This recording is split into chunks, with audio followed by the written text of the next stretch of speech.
Hello, beautiful people. I yeah, I got a little too cute with the background music apparently because I didn't realize that they were going to just mute like over 4 minutes of my content on the Meze Alba review. So, lesson learned. I guess we're not going to play music in the background. That was just audible enough to trigger the copyright situation. Anyway, because that section of the video nobody can hear, I thought I would just go through a quick recap of the sonic impressions and graph of the Meze Alba for you. So, I'm going to have to keep myself from saying as discussed because nobody can hear it. Here's the graph of the Meze Alba. And this is near to, right? Near to, but not exactly identically Harman 2019 kind of like, right? You have sub bass over mid bass, you have mildly recessed, but it looks like they're recessed a little bit, but they're not. This is a very mid-centric set, and then ear gain is energetic-ish. It's a well-balanced set. You can tell that basically because the treble mid treble peaks out at about 89 decibels on the SPL, and the bass peaks at about 88. So they did an excellent job of tuning this in a very balanced fashion. Some of the highlights of the tuning would be the mid bass over the sub bass, the fact that the mid bass does not let's say it's not super impactful. I think where it's interesting to me because with the mid bass being a little bit lower, and I'm not going to say scooped because I don't think that it's fully scooped out, it really allows the actual mids, the mid frequencies, to push forward a little bit, and they're cleaner and clearer than a lot of sets that have more mid bass, and not even sets that have bass bleed, because some do. And you can care about that to an extent or not, it's personal preference. But this set does not present that. It definitely has like a heavy, hard-hitting, lower bass frequency response, and sub-bass rumble is detectable, if not gigantic, but definitely does rumble quite a bit. The mids, to me, I think maybe this is why it's a really good sort of vocal leaning set for both male and female vocals, because you are going to get a really good amount of clarity and separation from other instruments in this case. So I think that if you are a fan of vocals, that this set will definitely be up your alley. And then the treble does have some sparkle and shine to it. Has some air, and the soundstage is well above average in height, width, and depth. So for me, I know this set isn't going to please absolutely everybody. I'm not going to say it's a universal tuning. It's a Meze house tuning, right? When I listen to the 99 Classics, which is a closed back over-ear headphone, these two are reminiscent of each other. It's not a far cry to say that they're similar, or a stretch to say that they're similar, so to speak. And then having heard the 109 Pros as well, which is an open back, much more expensive headphone, the DNA of the tuning is definitely there. So I actually feel like the more expensive, the 109 Pros, and this is not a budget or ultra budget company by any stretch.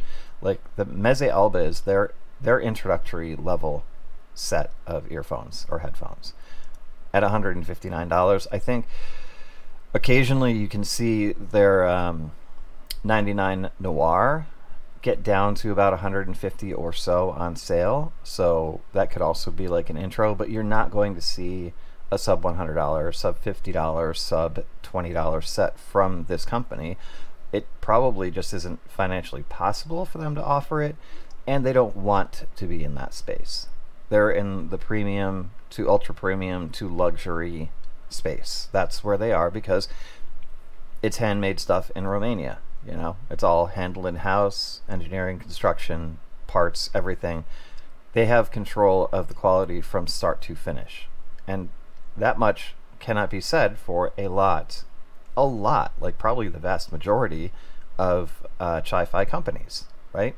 They outsource their drivers, they outsource their 3D printing, they outsource, you know, some places more than others, and some places are more in-house than others, you know. So I'm not saying it's, I'm painting with a broad brush here. I don't mean to do that, because obviously there are some extraordinarily amazingly constructed and amazing sounding Chinese hi-fi sets out there. You know, some of the top sets in the world are from China. This is from Romania. They're in Romania. Everything is Romanian, and everything is handled by them.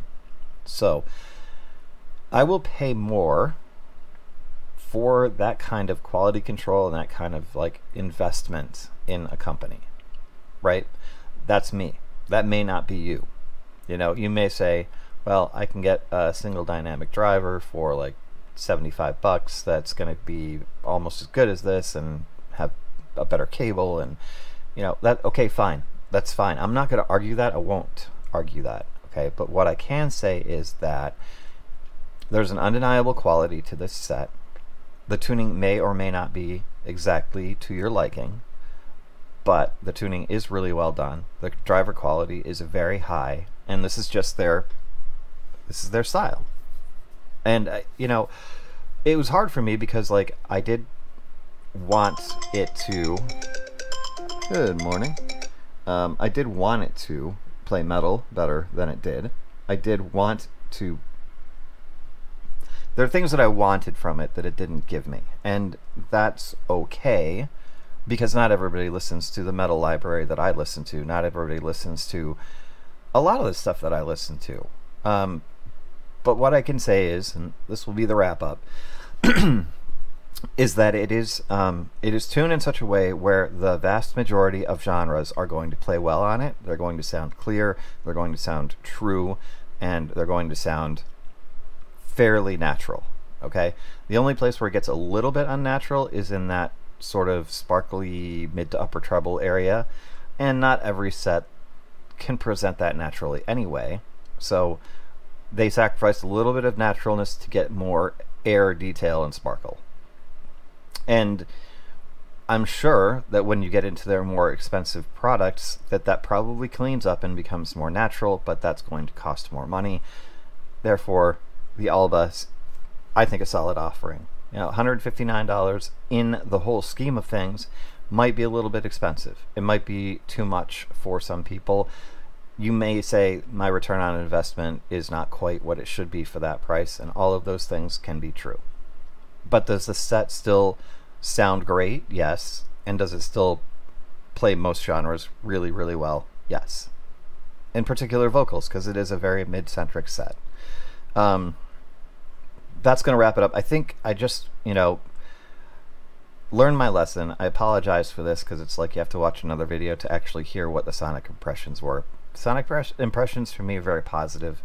It's a very correct sounding set. It's a very detailed and very technical sounding set, and it's still enjoyable, although, as someone said, might benefit from just a touch more warmth, a touch more mid bass to make it a little bit more universally liked. But this is them. This is Meze, and you can't argue with the quality. The quality is 100% there, whether the tuning is to your preference or not, and whether $160 is in your price range or not. Those are things I can't answer for you. But I can recommend the set, because I think it is very good. And it did benefit from a little bit of break-in time. So just keep that in mind. I'd recommend 20 to 30 hours on Pink Noise if you can do it. Alright, that's the wrap-up. Sorry about that, guys. Like I said, won't make that mistake again. And we'll see you real soon. I've started testing on the SGOR Luna. Things are going well. For a nice sub $50 planar, very well. So be careful, be safe, be nice. I love y'all. Nothing but peace to you. And we'll see you maybe tomorrow with the Luna. Take care.